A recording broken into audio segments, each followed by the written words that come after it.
Halo anak-anak, Assalamualaikum warahmatullahi wabarakatuh. Berjumpa lagi dengan Bu Guru. Kali ini kita akan belajar tematik untuk kelas 2, tema 5, subtema 2. Kali ini kita akan belajar untuk muatan pembelajaran Bahasa Indonesia dan PPKN. Sebelum kita mulai, marilah kita berdoa terlebih dahulu. Bismillahirrahmanirrahim.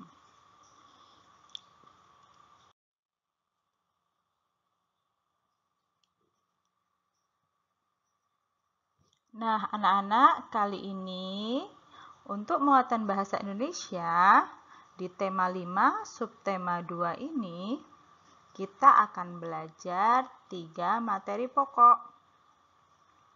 Yang pertama yaitu ungkapan permintaan tolong. Nah, anak-anak, Bu Guru yakin kalau anak-anak pernah mengucapkan atau membutuhkan bantuan orang lain. Bagaimana caranya untuk mendapatkan bantuan dari orang lain?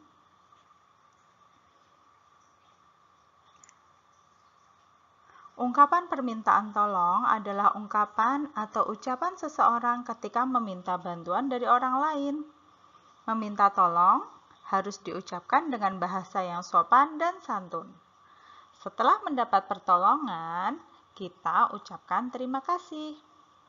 Nah, anak-anak, perhatikan teks percakapan berikut ini. Ada ibu guru dan ada seorang murid.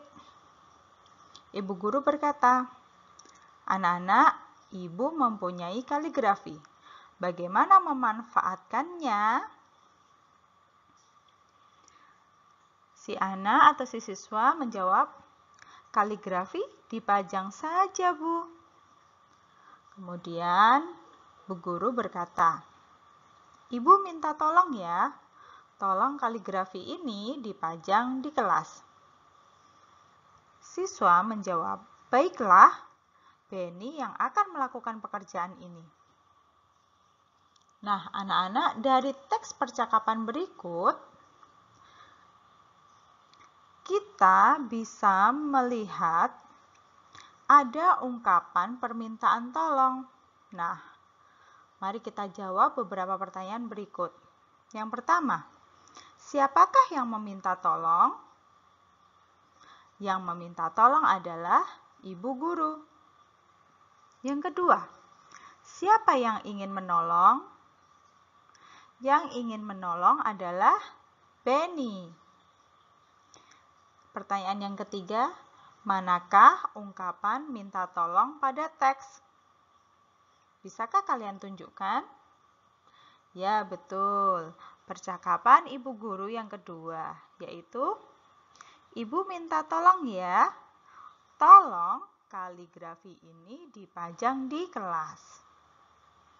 Nah, anak-anak, kali ini kalian sudah lebih jelas ya ungkapan permintaan tolong.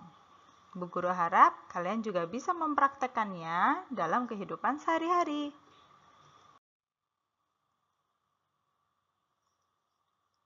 Selanjutnya, yang kedua adalah kita akan belajar tentang makna kosakata dalam puisi.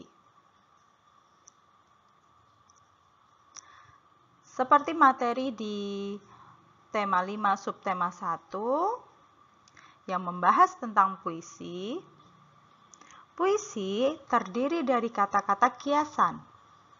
Kata-kata kiasan memiliki makna. Kita bisa mencari tahu makna dari kata-kata kiasan dalam puisi menggunakan Kamus Besar Bahasa Indonesia. Jika anak-anak tidak mempunyai Kamus Besar Bahasa Indonesia di rumah, anak-anak bisa mengakses Kamus Besar Bahasa Indonesia melalui internet. Nah, anak-anak, coba perhatikan puisi di bawah ini. Ketupat Lebaran. ketupat lebaran dengan sayap opor ayam, disantap sepulang dari sholat Idul Fitri. Untuk kakek dan nenek, tetangga, sahabat. Senangnya, subhanallah, sungguh nikmat. Ketupat lebaran dengan sambal goreng hati. Tersedia di meja sepulang dari sholat.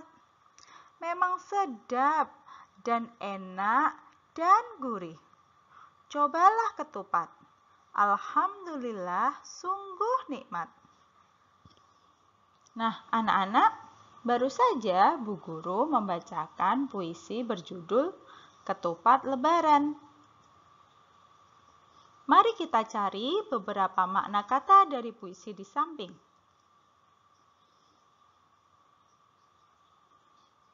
Yang pertama yaitu disantap. Makna dari kosakata disantap adalah dimakan, diminum.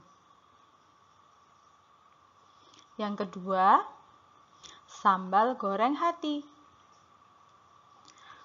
Maknanya adalah nama sayur yang terbuat dari sambal dan hati sapi yang dimasak dengan cara digoreng.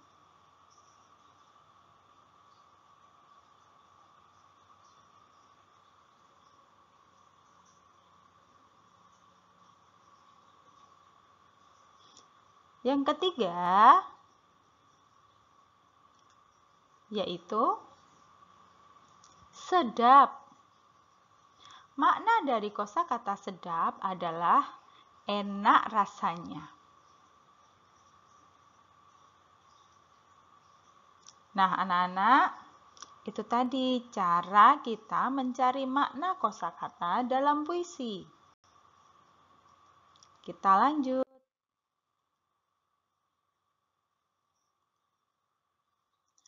Selanjutnya adalah membaca puisi dengan lafal, intonasi, dan ekspresi yang tepat. Membaca puisi berbeda dengan membaca cerita ataupun membaca buku pelajaran. Membaca puisi harus menggunakan lafal, intonasi, dan ekspresi yang tepat sesuai isi puisi. Untuk dapat membaca puisi, kita harus menghayati dan membayangkan apa isi puisi tersebut. Anak-anak tentu sudah berlatih kemarin ketika belajar di tema 5 subtema 1 ya. Nah, di sini kita memperdalam lagi. Lafal adalah pengucapan setiap kata harus jelas. Intonasi adalah ketepatan tinggi rendah suara atau nada dalam setiap pengucapan. Sedangkan ekspresi adalah cara mengungkapkan suatu perasaan melalui mimik wajah ataupun gerak tubuh. Nah, anak-anak, itu tadi ketiga materi pokok muatan bahasa Indonesia tema 5 subtema 2. Selanjutnya, kita akan belajar muatan PPKN tema 5 subtema 2. Kali ini, dalam muatan PPKN, kita akan belajar tentang kegiatan sehari-hari yang mencerminkan sikap Pancasila. Dalam hal ini, kita akan khusus membahas sikap yang mencerminkan Pancasila, sila pertama, kedua, dan ketiga. Bu Guru akan langsung menjelaskan dan memberikan contoh kegiatan sehari-hari yang mencerminkan setiap sila Pancasila.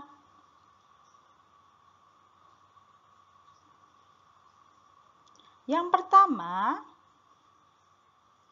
yaitu sila Pancasila ketuhanan yang Maha Esa.